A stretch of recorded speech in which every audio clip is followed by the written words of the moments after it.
naughty battery. As you can see, this is the battery out of the SLK. It was fitted then, basically, whatever that is, 25th of the 1st, 21. So it's a year and a half out of it and it's dead. I think it's got a duff cell, because when I put the multimeter on it, it only showed 11.5 volts. I've just rigged it up to my AA battery charger and maintainer. This usually, I've had bike batteries which have been completely and utterly flat. This has brought them back. It works the same as like an Optimate. So I've just turned it on. It's recognised it's 12 volts. So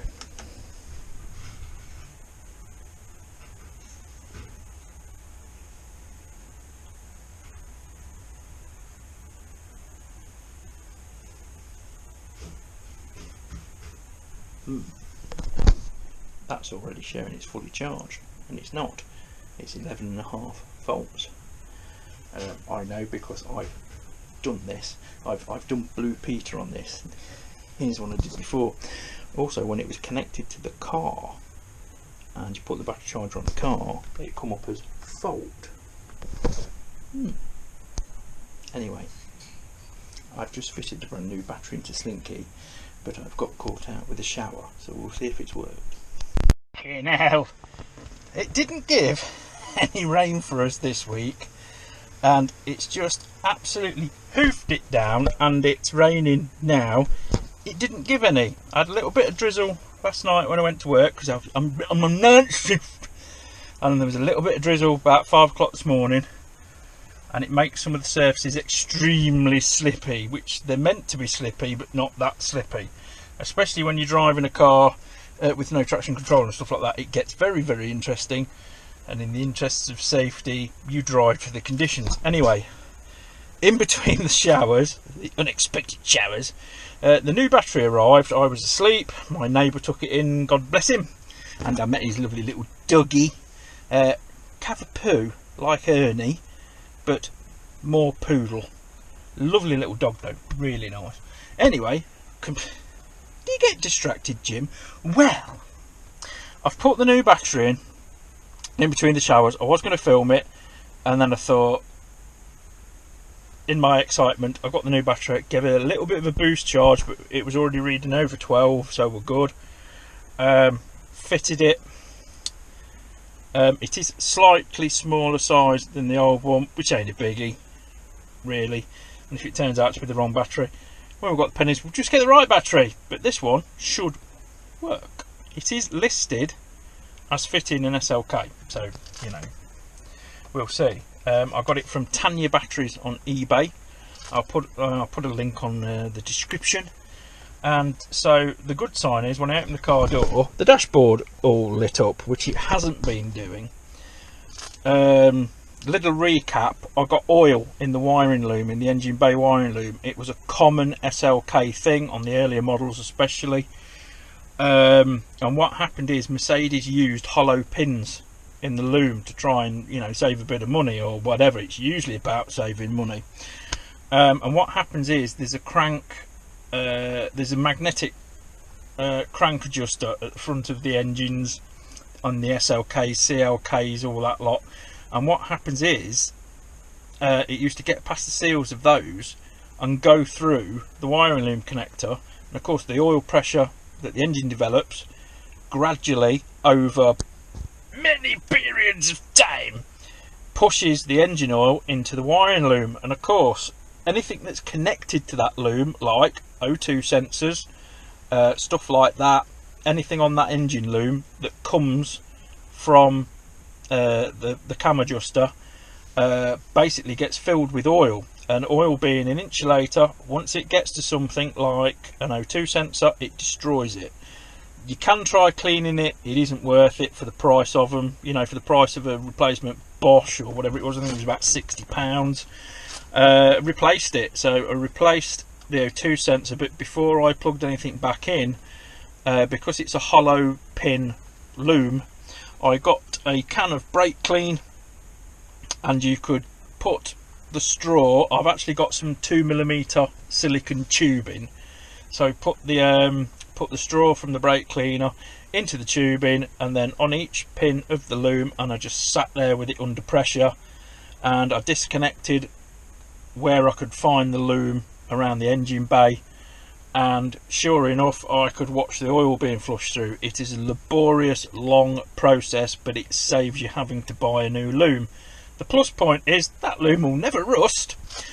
Also the loom, that part of the loom goes into the ECU for the car, and I have watched many YouTube videos of people literally stripping the fucking whole lot out of the car. The ECU, the door locks, because they're all matched. The door locks, ignition modules, light modules, all that. They've took the lot out for a no crank condition. Now mine had a no crank condition. There was no power even getting to the dashboard. You knew there was enough voltage in the battery to light everything up. Headlights had come on and all that lot. You know, but she wouldn't crank, so I knew it was a Duff battery. But for safety's sake, and to be thorough, which is most unusual, I did take the ECU out. You saw the little video of me doing it. I took the ECU out. I took the K40 relay pack out, which is also known to fail. They were all good. They were spotless, no corrosion. The inside of the ECU was spotless. The only oil was in the plugs. None had actually got through to the ECU. Mercedes technicians at the time, when these were a current model, a cure was to drill a small hole on the bottom of the ECU, so if it ever did get oil in it, it would self-drain, basically. We haven't had to do that. It was bone dry, so I brake cleaned all the connectors, all that Rolex, got all the oil out. I've reconnected back up with the old battery, and I had power again to the car. The dashboard lit up. There just wasn't enough in it to crank. This is an automatic cranking system in a Mercedes. If we put the key, there's the key, look. If you put it to all accessories on, you'll see all the lights come on. You'll hear the fuel pump prime. You'll hear the compressed air for the central locking and all that lot prime. And then all you've got to do to start, and this is the same for SLKs, is this. It's a self-starting program. That will go out once the car's wheels are rolling. It's because it hasn't been rolling because I've changed the battery. But little Slinky is running again, which means, here we go, it's that part of the video. We can get in touch with Steve. He'll probably be there, or he might be there. He might be here. He might be there. But we'll get in touch with Steve, because Steve takes them for an MOT for me. It just saves a lot of hassle. He doesn't mind, you know. And if I ask him to, he can have a look around the car and tell me if there's anything that does need doing for the mod. If not, the MOT tester will tell him. But just going to try everything. Fanage, shut that off.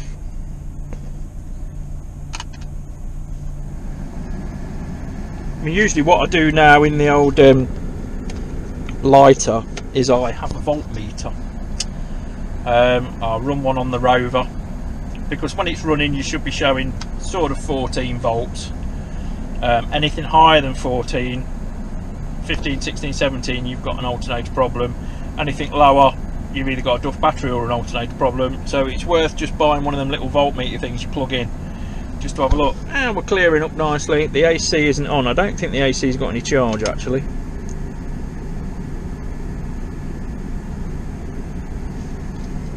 Well, it's blowing pretty cool. Showing 13.5 degrees. So that is a catch up with the Slinkers. So yeah, when I've got the pennies, she can go in for an MOT, because I really miss using this car.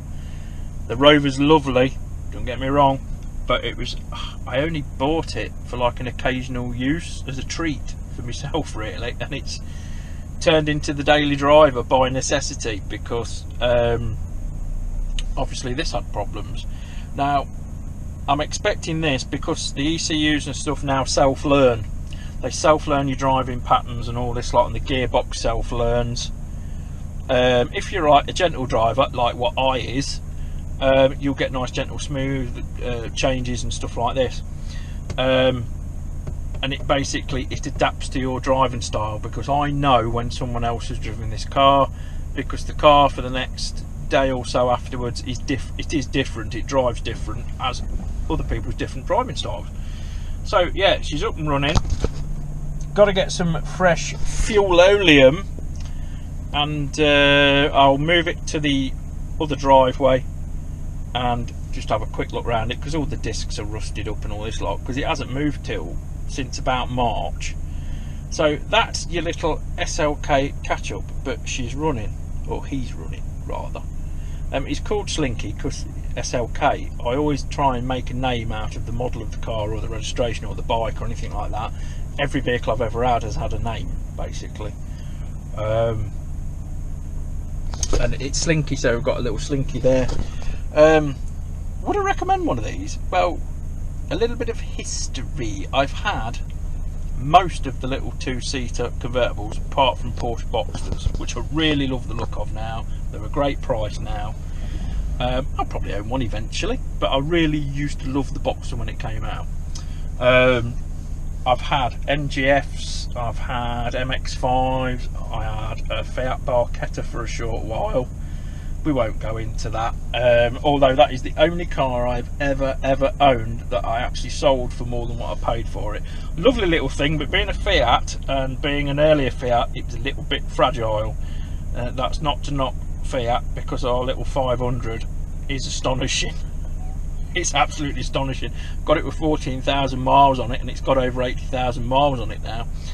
And really, it's never gone wrong. The only time it shows signs of going wrong is when it shat the battery, because they have a stop-start battery. Don't use stop-start. It's a lie. It's a bag of shit. It's the biggest bullshit since electric car stop-start. Think about it logically about what it's doing to the car. If I go to work, or if I'm going to the shops, I get in my car, I start it, I get to my destination, I turn it off. At no point does it ever lose oil pressure or anything like that, because it's not stopping and starting and stopping and starting and stopping and starting. So we're not putting extra wear on the engine. I mean, that battery on that Fiat 500, you think, oh, a little Fiat 500, me being a bit old school, 30 quid for a battery, it's going to be 30, 40 quid. No, £145, because it's a twatting stop-start. We have never used the stop-start since. Literally, we did that in the battery failed within the first year we had it. And we've never used it since, and the last battery's lasted about 4 years. And I'm not sure whether we've just had a new one. I'm not sure, because that one lives down in the Oxfordshire mansion. So I don't know, but yes, she's coming up to temperature. So it's all good. The good thing about, I've got a proper specific Mercedes scan tool for this car, because I bought it as a project, a little bit rough around the edges, hadn't been run for a long time, had 4 mismatched tyres on it, so the cruise control and the ABS didn't work, because it was out, the radiuses of the tyres that were fitted were out of the spec for the car working it out. Basically, you can only go something like 5% tolerance, and then by the look of it, they just fitted any old tyre they could get their hands on, part worn and all this lot. So we put all new tyres on it when we had it, and cruise control and ABS and all that lot worked. And the only thing it did, it's common for, there's a couple of sensors under here, under the centre console, which are to do with the stability program, because this is one of those earlier Mercedes which had all the technology from like the S-Class filtered down into it. So it's got like a stability program in it and all this lot, which cars of this era, unless they were, you know, really shit up cars, never had them. You had ABS, but you never had stability, and this had stability. But there's what they call yaw sensors in here, and I suppose they're probably like a ball bearing in a field or something like that. Not a field, not a football field. Something like that, which will detect motion. And when they go, it's hilarious, because you'll just be driving along 50, 60 miles an hour, and all of a sudden your front right wheel will lock, and it's brilliant because it pulls you into the next lane, so that's how you know it's dodgy. Anyway, got the scan tool, scanned it, yeah, that sensor's kaput, and there were another sensor, there's two under here. I don't know whether one's for, you know, left and right and one's for forwards and backwards motion, I don't know. But we replaced them both from a scrapper, and they've been good as gold ever since. Uncle Steve did a bit of work on it, he did a full service and gearbox service and what have you, and I've put new dampers on the back and all this lot. So that's a little bit of history about Slinky.